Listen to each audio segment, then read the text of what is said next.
اللهم صل على سيدنا محمد وعلى آل سيدنا محمد وبارك وسلم. بسم الله الرحمن الرحيم.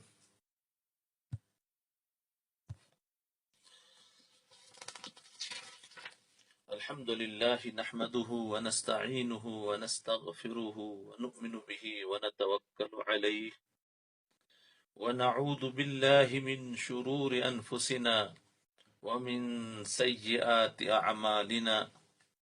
من يهده الله فلا مضل له ومن يضلله فلا هادي له. وأشهد أن لا إله إلا الله وحده لا شريك له، وأشهد أن سيدنا ونبينا ومولانا محمدا عبده ورسوله صلى الله تعالى عليه وعلى آله وأصحابه وبارك وسلم تسليما كثيرا كثيرا. أما بعد. دیکھو اسراف پر بات چل رہی ہے، اسراف اور اس کا علاج. آج کا عنوان ہے گھر سے فضول سامان کو نکالنا، اس پر بات چل رہی ہے. اب یہ کیسے پتا چلے کہ یہ فضول ہے اور یہ ضرورت کا ہے، اس کا معیار کیا، اس کے بارے میں بات چل رہی تھی. ایک قصہ سنایا تھا کہ شیخ فرید الدین عطار رحمۃ اللہ علیہ یہ پہلے تاجرانہ تھے، زندگی گزار رہے تھے، لیکن ایک اللہ والے ان کی دکان پر پہنچے اور ان کے سامنے ان کی موت ہوئی. کہا دیکھو ہماری موت تو ایسی ہوگی. دل پر چوٹ لگی اور اللہ تعالیٰ نے ان کو فرید الدین عطار، شیخ فرید الدین عطار اللہ نے بنا دیا. بہرحال انسان کے پاس جتنا ساز و سامان زیادہ ہوتا ہے اتنا ہی اس کی تشویش بڑھتی ہے اور اتنا ہی ذہن ان چیزوں میں الجھتا ہے، اور جتنا سامان کم ہوتا ہے اتنا ہی انسان بے فکر ہوتا ہے. لنگ کے زیرو لنگ کے بالا، نیگم دزد نگم کالا. یعنی اگر انسان معمولی سامان رکھنے والا ہو تو اس کو کچھ پرواہ نہیں ہوتی، نہ اس کو چور کا ڈر نہ ڈاکوؤں کا ڈر. لہذا اعتدال کا راستہ یہ ہے کہ آدمی اتنا سامان رکھے جو اس کے حالات کے مطابق اس کی ضرورت کا ہو.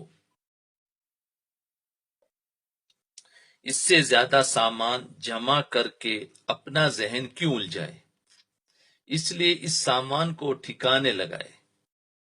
سب سے اچھی بات تو یہ ہے کہ صدقہ کر دے تاکہ کسی غریب کے کام آ جائے، اور اگر یہ نہ کرے تو پھر بیچ کر پیسے حاصل کر لے، پھر ان پیسوں کو کسی ضرورت کے مصرف میں خرچ کرے یا ان پیسوں کے ذریعے اللہ تعالیٰ کے بندوں کی مدد کرے.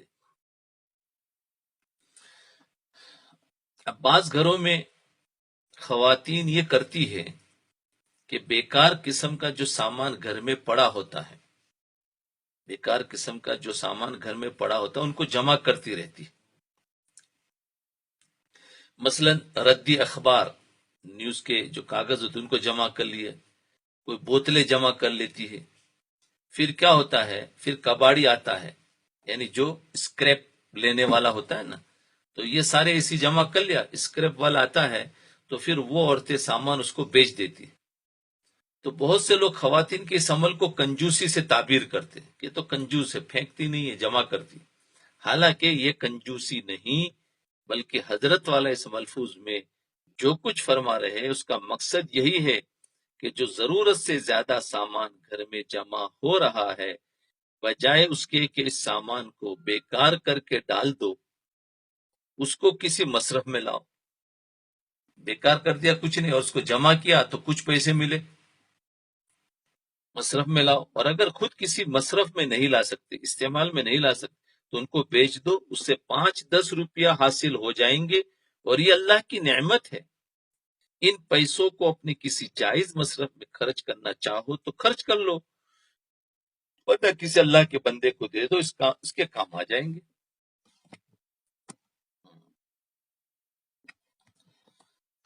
اللہ میرے والد ماجد حضرت مولانا مفتی محمد شفیع صاحب رحمۃ اللہ علیہ اپنے استاد حضرت مولانا سید اصغر حسین صاحب رحمۃ اللہ علیہ کا ایک واقعہ سنایا کرتے تھے جو پہلے بھی گزر چکا. یہ حضرت میاں صاحب کے نام سے مشہور تھے. سید اصغر علی حضرت میاں صاحب سے دارالعلوم دیوبند کے بڑے درجے کے اساتذہ میں سے تھے. بڑے عجیب و غریب بزرگ تھے اور مادر زاد ولی تھے، ماں کے پیٹ سے ولی تھے.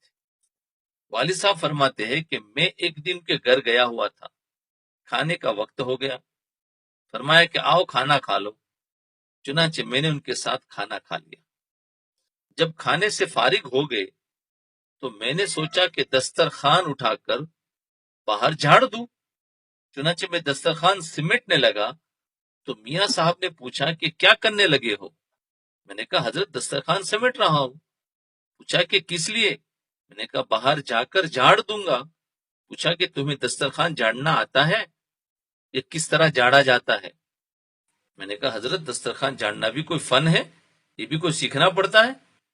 آپ نے فرمایا کہ ہاں، اسی لیے کہتا ہوں کہ تمہیں دسترخوان جھاڑنا آتا نہیں، یہ بھی ایک فن ہے. میں نے کہا کہ حضرت یہ بھی سکھا دیجیے. فرمایا کہ دیکھو میں تمہیں سکھاتا ہوں کہ دسترخوان پر جتنی چیزیں پڑی ہوئی تھی ان کے مختلف حصے کیے، ہڈیوں کو الگ کیا، اور جو گوشت کے ٹکڑے بغیر ہڈی کے تھے ان کو الگ کیا، روٹی کے چھوٹے چھوٹے ٹکڑوں کو الگ کیا، اور روٹی کا برادہ جو روٹی توڑتے وقت گرتا ہے اس کو اکٹھا کر لیا. پھر فرمایا کہ میرے یہاں ان میں سے ہر چیز کی جگہ الگ الگ مقرر ہے. یہ ہڈیاں تو تم فلاں جگہ رکھتا ہوں. چنانچہ کتے کو پتا ہے کہ اس جگہ ہڈیاں ہوتی ہے، کتا وہاں آتا ہے اور وہاں سے اپنے مطلب کی ہڈیاں لے لیتا. اور گوشت کی بوٹیوں کو فلاں جگہ مقرر ہے. بلی کو معلوم ہے کہ اس جگہ پر بوٹیاں ہوتی ہے، وہ بلی وہاں کر اس گوشت کو کھا لیتی ہے. اور روٹی کی ان ٹکڑوں کو اس جگہ دیوار پر رکھتا ہوں، یہاں پرندے چیل کوے آتے ہیں اور ان ٹکڑوں کو کھا لیتے ہیں. اور روٹی کا یہ برادہ میرے گھر میں چونٹیوں کا جو بل ہے، اللہ اکبر، جو بالکل بارش چونٹیوں کا ہے، وہاں ڈال دیتا ہو، وہ اس کو کھا لیتی ہے. پھر فرمایا کہ سب اللہ تعالیٰ کا رزق ہے، اس کا کوئی حصہ ضائع نہیں ہونا چاہیے. اللہ اکبر کبیرہ. یہ سب رزق ہے. بتاؤ اس کے مقابلے میں ہم کتنا ضائع کرتے. اللہ اللہ اللہ. ہمارے دسترخوان پر سے ہم باہر کھاتے تو اس میں عجیب عجیب چیزیں ہم ضائع کرتے ہیں. آج کی دعوتوں کا حال، آج ہماری دعوتوں کو دیکھے کہ وہاں کتنا کھانا ضائع ہوتا ہے. کتنے لوگ دنیا میں ایسے ہیں جو بھوک سے بیتاب ہے، تڑپ رہے ہیں، اور کتنے لوگ ایسے ہیں جن کو کھانا نام کی چیز میسر نہیں ہے، بلکہ کوئی چٹنی سے، کوئی پیاز کے ساتھ روٹی کھا کر گزارا کر رہا ہے. عین اسی وقت دعوتوں میں منو کھانا ضائع ہو رہا ہے. ڈیگ کی ڈیگ پھینکنے میں جا رہی ہے. کیا ہوا بھائی، بچ گیا کیا؟ کہاں کھلانے جاوے؟ پھینک رہے. کھانا ضائع ہو رہا ہے. الیاذ باللہ العلی العظیم. یہ سب اس وجہ سے ہے کہ اللہ تعالیٰ کی عطا کی ہوئی نعمتوں کی قدر نہیں، ان کو استعمال کرنے کا سلیقہ نہیں کہ ان کو کس طرح استعمال کیا جائے جس کے نتیجے میں بیکار نہ ہو بلکہ اللہ تعالیٰ کی کسی مخلوق کے کام آ جائے. منو کھانا، منو کہتے ہیں یعنی کئی کلو. ایک من ہوتا ہے 20 کلو کا، تو منو یعنی کثرت دکھانی ہوتی ہے، ڈیگ کی ڈیگ ضائع ہوتی ہے. یوں اس کو کہتے ہیں منو کھانا، یعنی بہت زیادہ دکھانے کے لیے. ایک من کہتے ہیں 20 کلو کو، تو منو تو کئی کلو ہوا نا، تو اس کو کہیں گے منو میں. کلو نہیں کہیں گے، منو میں کہیں گے. اقبال مرحوم نے ایک نظم بچوں کے لیے لکھی ہے. اس نظم کا آخری شعر حضرت والد صاحب رحمۃ اللہ علیہ کو بہت ہی پسند تھا. وہ شعر یہ ہے: نہیں ہے چیز نکمی کوئی زمانے میں، نہیں ہے چیز نکمی کوئی زمانے میں، کوئی برا نہیں قدرت کے کارخانے میں.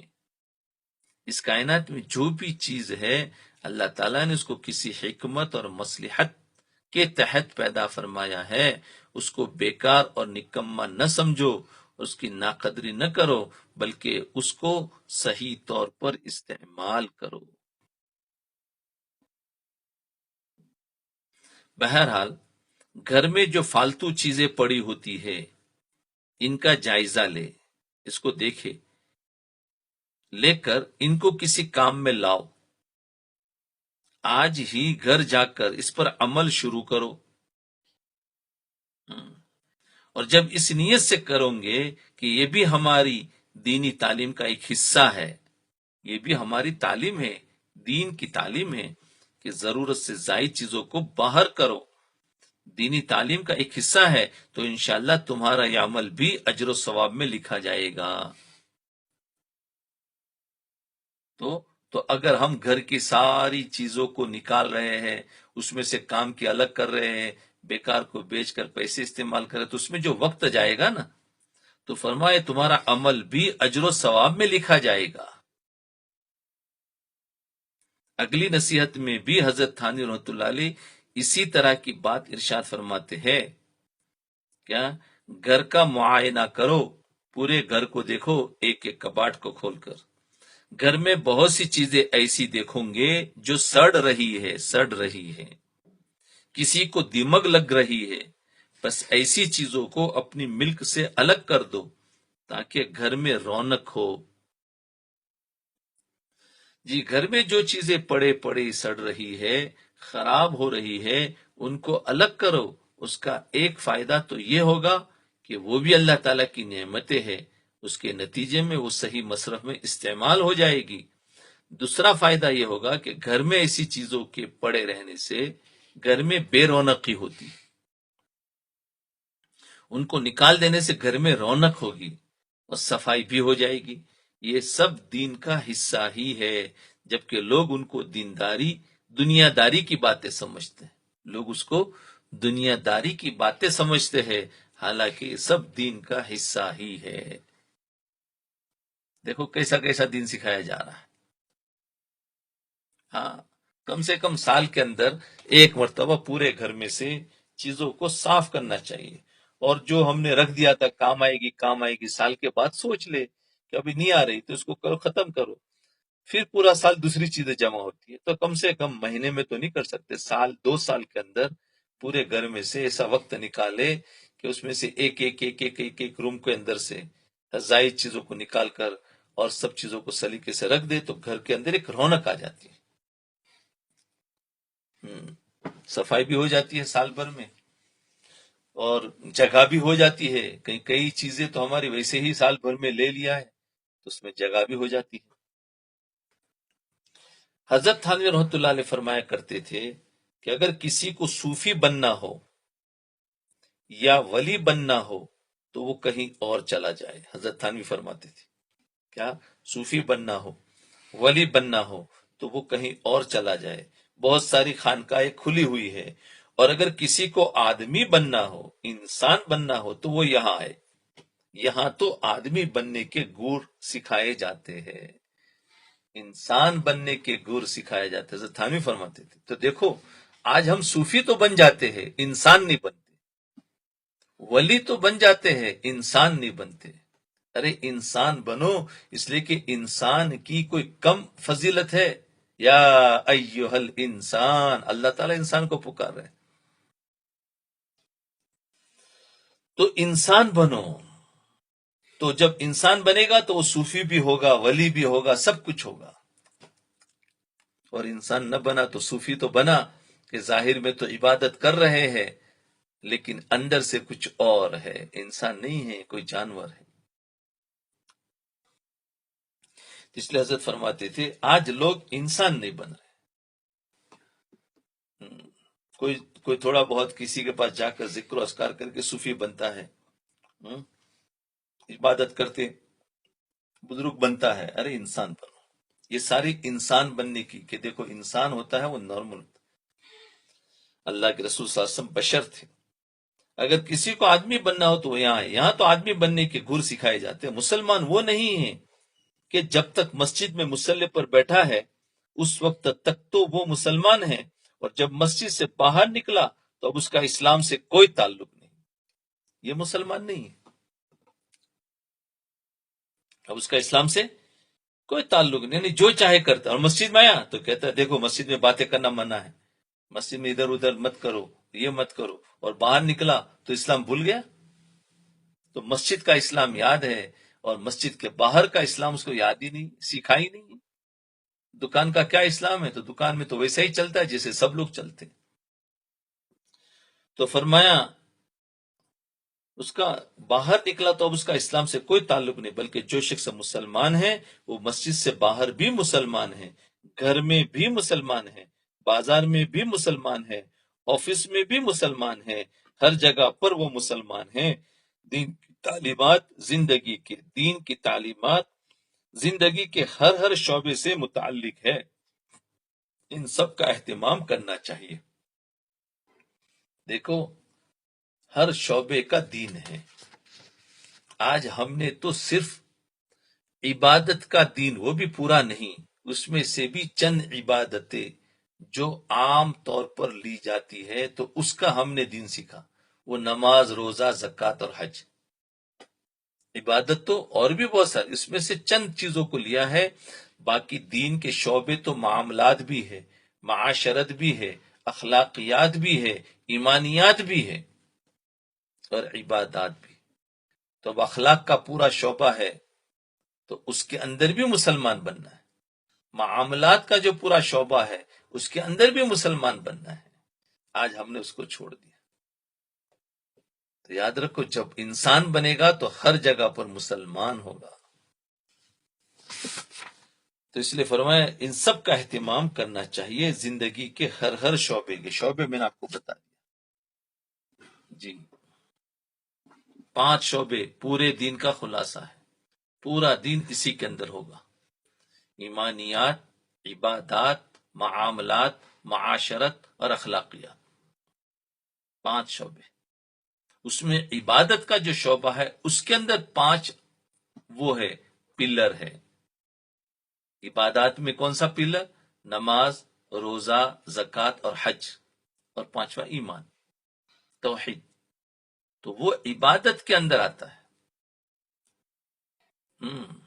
ورنہ ویسے پورا دین 5 شعبوں میں ہے اور ہر شعبے کا دین سیکھنا پڑے گا۔ تو معاملات جو ہے، بازار میں ہم جاتے ہیں، لینا دینا ہوتا رہتا ہے، بزنس، دکانیں، سروس جو کرتے، سارا معاملات ہے، اس کا ایک مستقل دین ہے، اس کو پوچھنا چاہیے۔ تو خیر، تو اس کے لیے ہے بہشتی زیور کا مطالعہ، انگلش میں ہے، اس کو پڑھے، اپنے پاس ایک کتاب ہر گھر میں رکھے، اور کبھی کبھی وقت ملے اس کے ایک 2 پیج پڑھتے جاوے، سارے مسائل اس کے اندر مل جائیں گے آپ کو۔ تو اس کے ذریعے سے ہمیں پتہ چلے گا کہ اوہو میرے اندر تو یہ کچھ بھی نہیں ہے۔ پوری پڑھ لے ہر گھر میں، اور جتنے بھی یہ درس سن رہے وہ سب کے سب اشتی زیور اگر پڑھی ہے بچپن میں تو اب اس کو دوبارہ پھر سے پڑھ لے، اس کا کبھی کبھی مطالعہ کرتے رہیں۔ ٹھیک ہے، چلو آگے ایک اور نصیحت کرتے ہوئے فرمایا، روز مرہ معاشرت میں یہ مقرر کر لو کہ جو کام کرو سوچ کر کرو، بے تأمل مت کر ڈالو، بغیر سوچے مت کرو، سوچ کر کرو۔ اسراف سے بچنے کا ایک راستہ یہ بھی ہے کہ ہر کام سوچ کر کرو۔ اسراف سے بچنے کا ایک راستہ یہ بھی ہے، کیا ہے؟ کہ ہر کام سوچ کر کرو، اس لیے کہ جب طبیعت میں اسراف ہوتا ہے تو اس کا نتیجہ یہ ہوتا ہے کہ دل میں جو چیز خریدنے کا خیال آیا فوراً وہ چیز خرید لی، سوچ بچار کچھ نہیں کیا۔ اس لیے ذرا سوچو کہ یہ چیز فائدہ مند ہے یا نہیں، فائدہ مند ہے یا نہیں، سوچنے کی عادت ڈالو۔ سوچے بغیر کام کرنا غفلت اور لاپرواہی ہے، اور غفلت اور لاپرواہی کے نتیجے میں انسان اپنا وقت بھی برباد کر رہا ہے اور پیسہ بھی برباد کر رہا ہے۔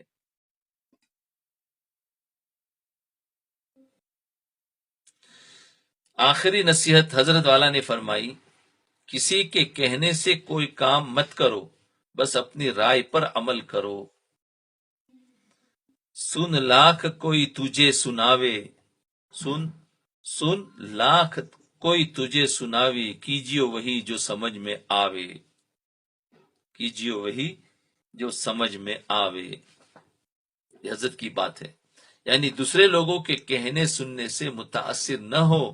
اس کا مطلب یہ ہے کہ وہ عام لوگ جو رسم و رواج کی بنیاد پر، یاد رکھو یہ ہے، کیونکہ آج ہر ایک ہماری تشکیل کرتا ہے، کیا ہے، رسم و رواج پر چلنے کی فضیلت بیان کرے گا۔ ارے بولے دیکھو تمہیں ایسا کرنا چاہیے، اور یہ کرو، ایسا نہیں ہوگا تو یہ نقصان ہوگا، وہ ہوگا، پتہ نہیں کیا کیا ڈراتے ہیں۔ تو وہ کہتے ہیں کہ لاکھ کی سنو جو سنا رہے۔ تو وہ عام لوگ جو رسم و رواج کی بنیاد پر یا فیشن کی بنیاد پر باتیں کہتے ہیں یا جو مشورے دیتے ہیں، ان مشوروں کو سنتے رہو، اور ایک کان سے سنو، دوسرے کان سے اڑا دو۔ اور جس طریقے کو تم صحیح سمجھتے ہو اس پر عمل کرو۔ کوئی برا کہتا ہے تو کہا کرے، جس کو ہم سمجھتے ہیں ہم نے اس کو کیا اور اس کے کہنے پر عمل نہیں کیا تو برا کہے تو کہا کرے۔ کوئی تمہیں تانا دیتا ہے تو دیا کرے، لیکن تم فیما بینہ و بین اللہ، جو طریقہ صحیح سمجھتے ہو اس پر عمل کرتے رہو۔ ہاں، ہم نے جو طریقہ سنا، پڑھا یا پوچھا اپنے کسی اللہ والے سے، علماء سے، اور وہ طریقہ ہم نے صحیح سمجھا اور وہ اپنے عمل کیا، اور اس پر دوسرے لوگ برا کہتے ہیں، تانا دیتے، دینے دو، وہ دے دے کر چپ ہو جائیں گے۔ اس کی پرواہ نہ کرو۔ زندگی میں یاد رکھو، دوسروں کی تانے کی پرواہ مت کرو، تانا تو ملے گا۔ ان کی بات پر عمل کروں گے تو بھی تانا ملے گا، اور ان کی بات کو ٹھکراؤں گے اور شریعت پر عمل کروں گے تو بھی تانا ملے گا۔ لیکن شریعت پر عمل کروں گے اور تانا ملے گا تو اس تانے کے اندر ہمارے لیے اجر بڑھ جائے گا۔ اور اگر ہم نے ان کو خوش کرنے کے لیے شریعت کو چھوڑا ہے تو تانا تو پھر بھی ملے گا، لیکن اس میں دونوں طرف سے ناراضگی ہوئی، مخلوق بھی ناراض اور اللہ بھی ناراض۔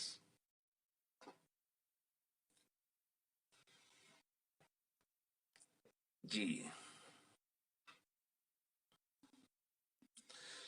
اس لیے یاد رکھو۔ لیکن یہاں پر کسی بڑے کا کہنا سننا مراد نہیں۔ ہاں، جو میں نے اس میں جو حضرت بتایا، کسی کے کہنے سے کوئی کام مت کرو، تو یہاں سے مطلب جو عام لوگ ہیں، جو رسم و رواج پر چلنے والے ہیں، فیشن پر چلنے والے ہیں، ان کی باتیں ہیں۔ لیکن اگر کوئی شیخ ہے اور وہ کہہ رہا ہے تو یہاں پر اس کا منع نہیں ہے، یاد رکھنا، یہ اس کی بات حضرت بتا رہے ہیں۔ لیکن یہاں پر کسی بڑے کا کہنا سننا مراد نہیں، جیسے شیخ اپنے مرید سے کہے کہ یوں کرو، یا استاد شاگرد سے کہے کہ یوں کرو، یا باپ بیٹے سے کہے کہ یوں کرو، یا سرپرست اپنے زیر سرپرست یعنی اپنے نیچے والے سے شخص سے کہے کہ یوں کرو، وہاں اس شعر پر عمل نہیں کیا جائے گا، بلکہ یہاں پر تو سنا جائے گا، کیجیے وہی جو سمجھ میں آوے، اس پر عمل نہیں۔ بلکہ وہاں تو حکم یہ ہے کہ اس بڑے کی اطاعت کرنی ضروری ہے، وہاں خود رائے پر عمل کرنا جائز نہیں، بلکہ اسی خود رائے سے آدمی برباد ہو جاتا ہے۔ تو یہ ہے، تو یہاں پر بڑوں کی سننی ہے، اور اس کے علاوہ وہ اگر آ رہے ہیں جو ہمیں رسم و رواج کی ترغیب دے رہے تو اس وقت ان کی نہیں سننی ہے۔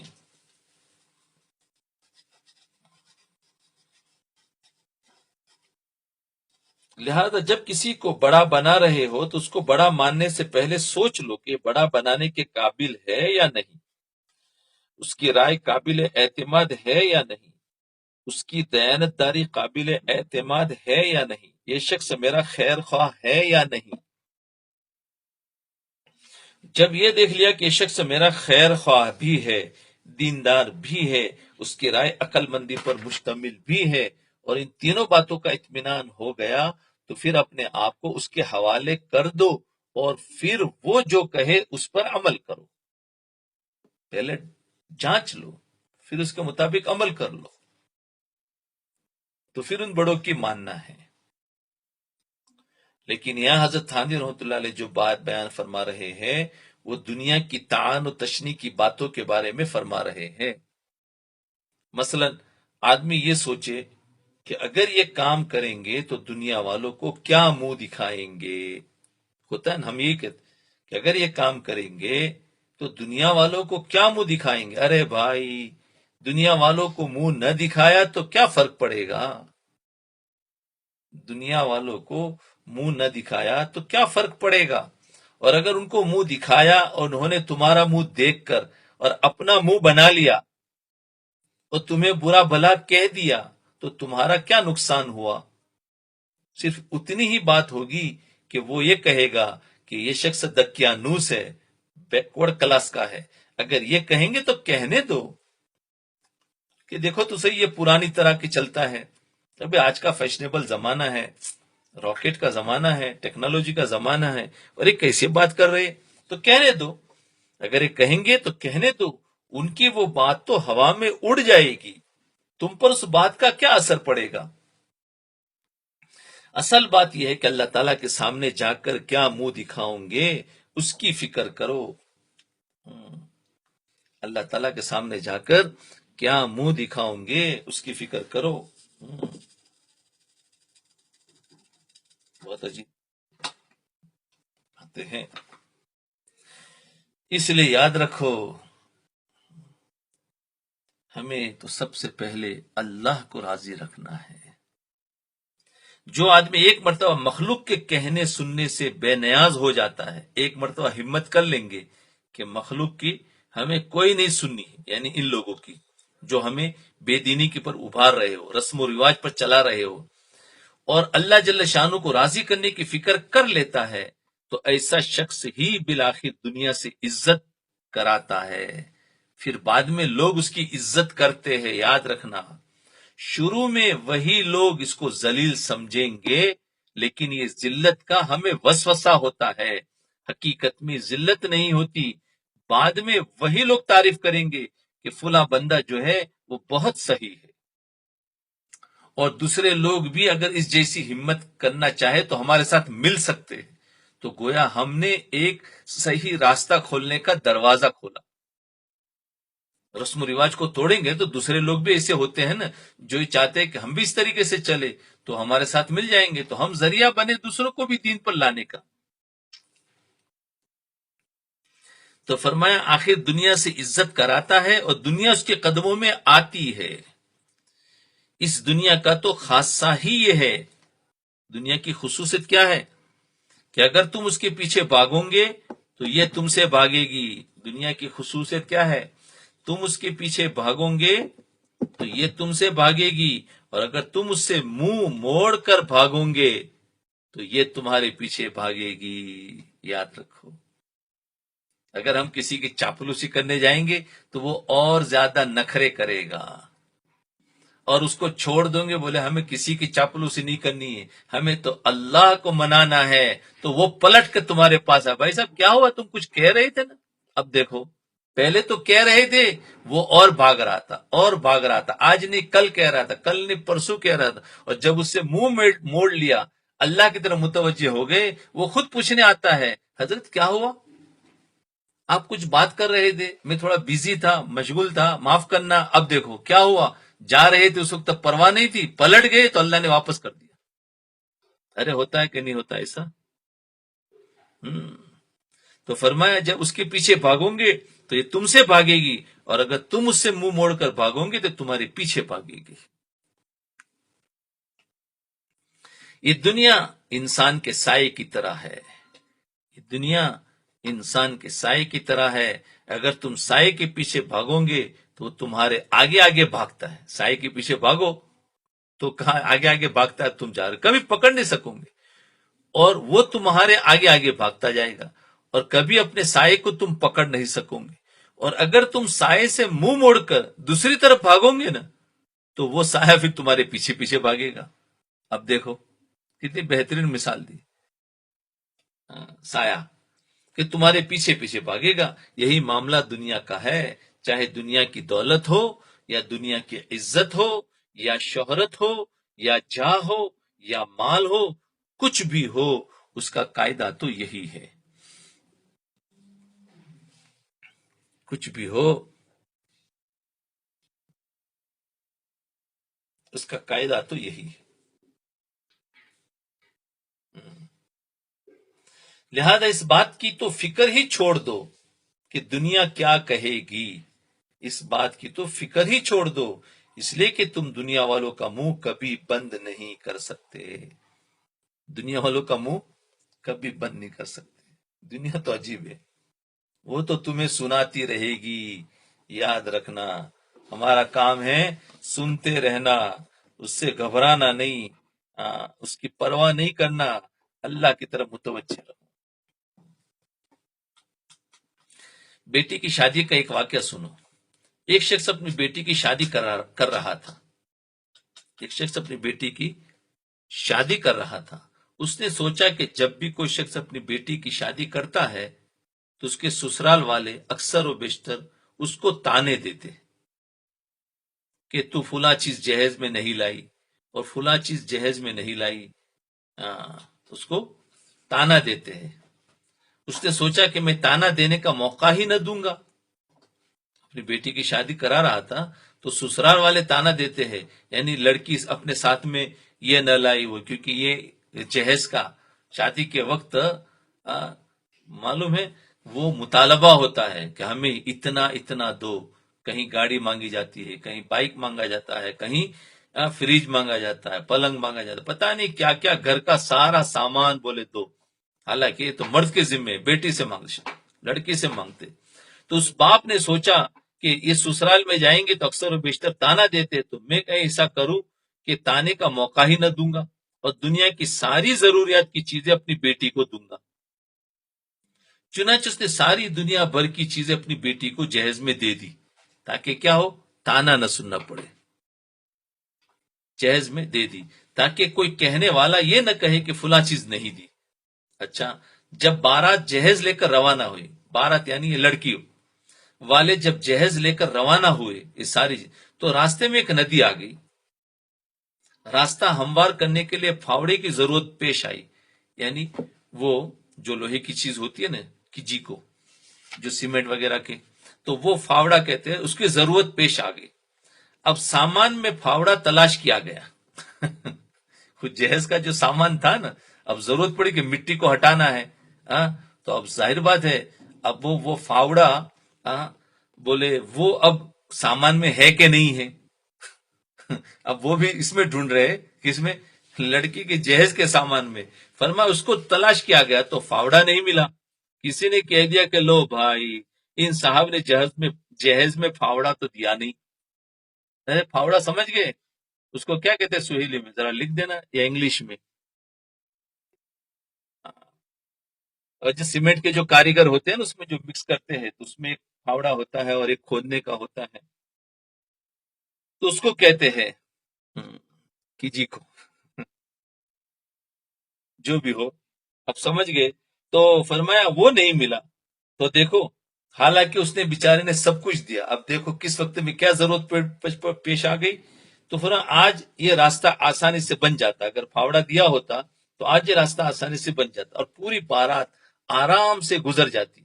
تو دیکھیے سب کچھ کرنے کے بعد پھر بھی یہ تانا ملا کہ صاحب پھاوڑا تو نہیں دیا. اب لو ایسا ہوتا ہے، کیوں کہ جب دوسروں کو راضی کرنے جاؤں گے تو راضی کب تک کرتے رہوں گے. کہیں بھی کوئی غلطی ہوگی تو فوراً ناشکری شروع ہو جائے گی. تو اس لیے اللہ کو راضی کر لو تاکہ کوئی پریشانی ہی نہ ہو. تھوڑا سا سننا برداشت کر لو. تو دیکھو یہ مثال دی کہ انہوں نے سوچا کہ مجھے یہ میری بیٹی کو سسرال والوں کا کوئی تانا نہ سننا پڑے تو لاؤ سب کچھ دے دو، پھر بھی سننا پڑا.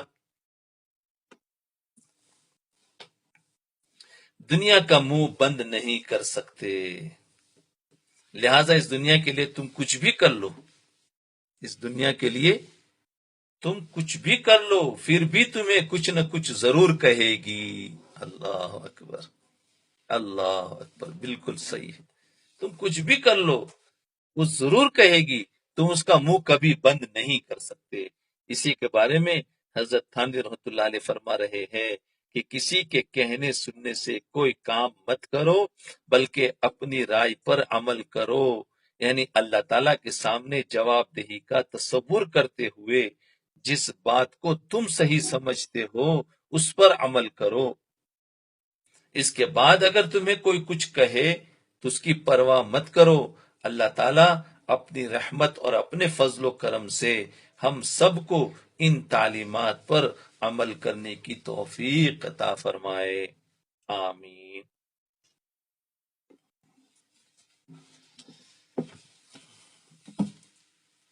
تھوڑی دیر مراقبہ کر لیں۔